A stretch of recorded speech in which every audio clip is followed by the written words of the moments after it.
so excited today to be doing this video for you guys. I know several of my clients have been asking me how do they sage a space, and so today I'm here with a couple friends and we're going to put together this video for you to demonstrate at least the way that I do it. Most importantly, really in any ceremony that you're going to do, is that you infuse it with your creativity and your love and what feels right to you in the moment, because we are all our own healer and our own intuitives. Yes. So come over to the table. I'm going to show you some of my sage bundles that I have here. And actually, my mother-in-law is graciously let me use her house to show you how to do this. It's got great lighting. It's really nice and open. These are some sage bundles that I actually wildcraft. I hike at my local mountains and I get black sage, yerba santa, and then through garden sources and different sources I get the eucalyptus, juniper, shout out to agua dulce, and lavender. Sometimes I'll use jasmine or some other seasonal things. This particular bundle has a selenite in it. And then I have another one that I brought. This one has a pyrite heart. And again, it's got the same ingredients, but just so you can have a moment and look at. Actually, I started using this, which is exciting for me. I started to use hemp instead of cotton, and I've been doing the black hemp and a corset lace on my new ones. Very excited about that. Okay. So,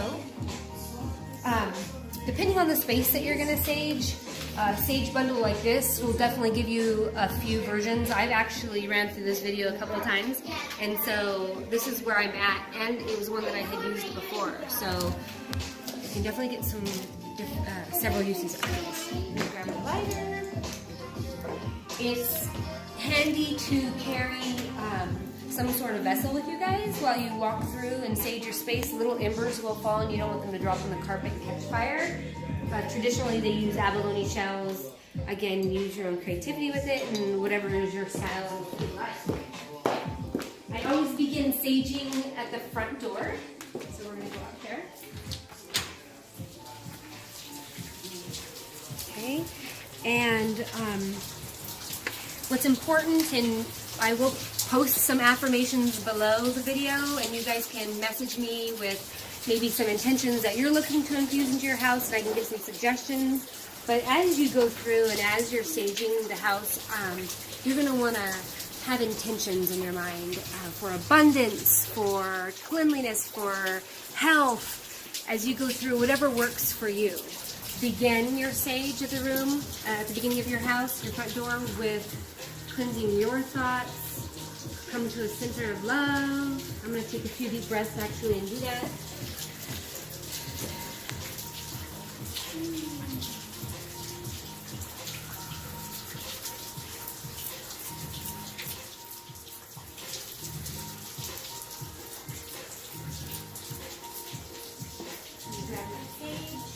If it's a new bundle, especially if you use those white sages that you can buy, you might want to roll it between your fingers to kind of loosen up the sage so that oxygen can get in there to really ignite it and let it burn and smolder, because the smoke is what we're working with.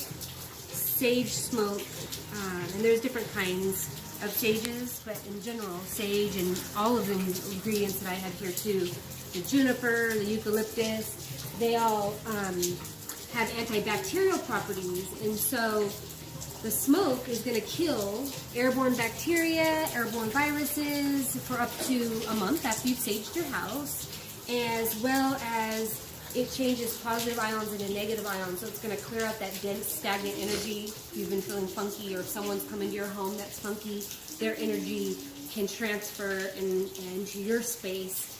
And so it's very important to do this, in my opinion, once a month for the bacteria. And then whenever you're feeling funky or even depressed yourself, you know, I do mine at least once a week.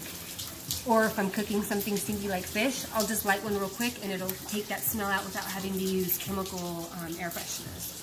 So we're going to begin at the room. Some people use feathers. I'm not going to do that for today. Throughout your time in the house, I'm going to grab my dish.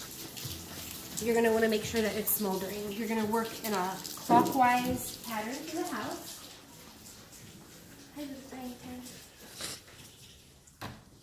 I'm going to move quicker than I normally would today since we're doing this video, but you really want the smoke to envelop the place. I mean, not like you're going to have like a fire or some smoke damage, but you do want it to, what it does is as the smoke expands, that's how it's pushing the energy out. So we're going to smoke out our place, and then we're going to open the window so we can push that energy.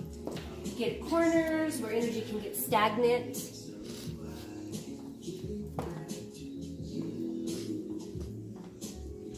Again, hold your intention as you're going through. You're going to want to place the sage underneath furniture if you can reach under there.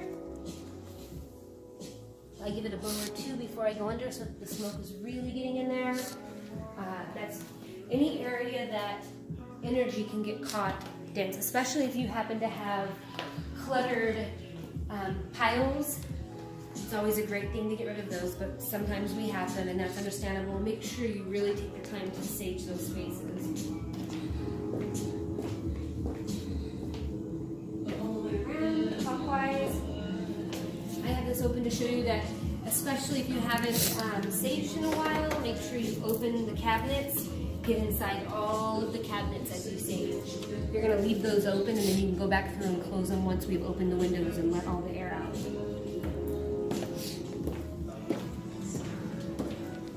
So you're going to be saging every room.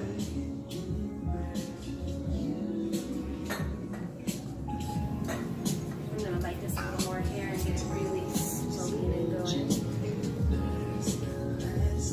And again, remember, we're working in a clockwise fashion, so we're going to hit up all the rooms on our left side.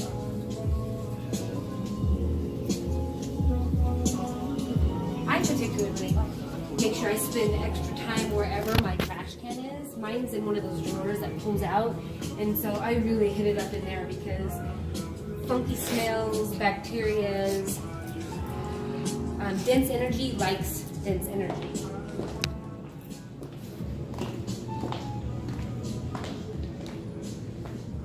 Corners, again, you're going to open all these up. I'm not for the video too long.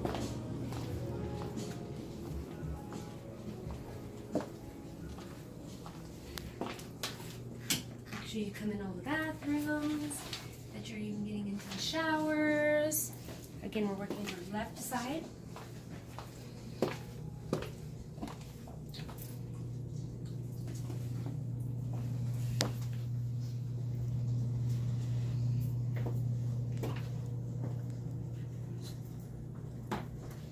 And when we come through here, when you're saging your place, and if you're a crystal lover and you come across your crystals, now's a good time to go ahead and spend a little extra time saging them.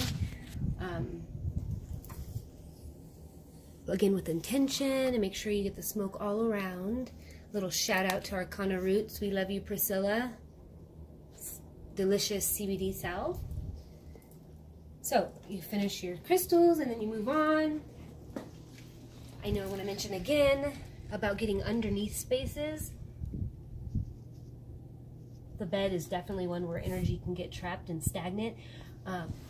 Please do not touch fabric and material. And I'm pretty sure that's obvious, but I'm going to put it in there. Okay. Corners, all around.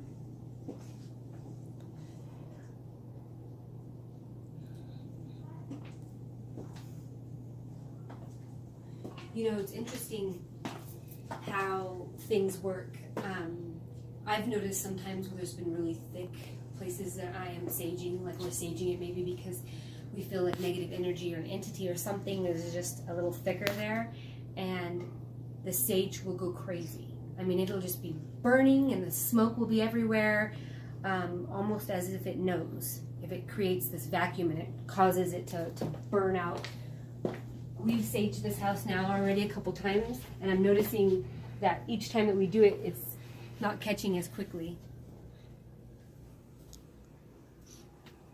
Again, all the rooms, spaces.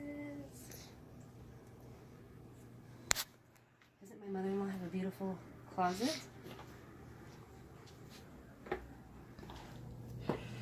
Okay, and now my sister-in-law's room, she's temporarily confined to a space, so she's got quite a bit of things in here. If you have rooms like that, spend extra time. I mean, again, I've been going slower than you should anyway, but spend extra time in these rooms to make sure you really get through all of the spaces where energy can get trapped.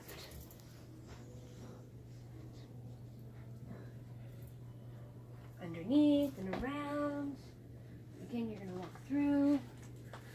Under her bed when you do that. And one last room.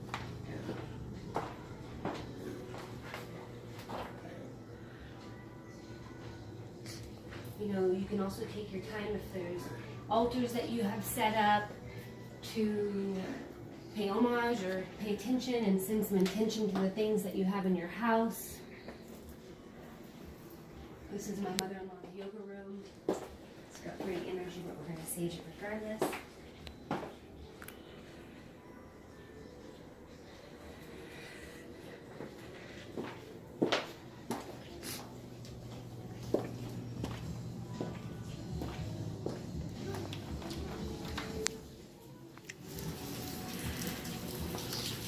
And we begin at where we began, the front door. You can thank the house for the process and for its shelter. Again, I can give you some ideas below. And then when you're completely done, you're going to put out your sage like you would a joint. And you are going to smash it and rub it. You can do it on the ground or into the bowl that you have. Most importantly, you just want to make sure that you've got every ember, because there's even been a time where I have left one little one smoking not realizing, and the thing caught back up. So safety is super important. Even if you need to put a little bit of water on it, you can do that and it'll dry out by the next time you're going to use it, unless things get funky the next day. Alright, well, thank you for spending your time with me. If you have any questions, go ahead and message me below and I'll try to get to them. And thank you.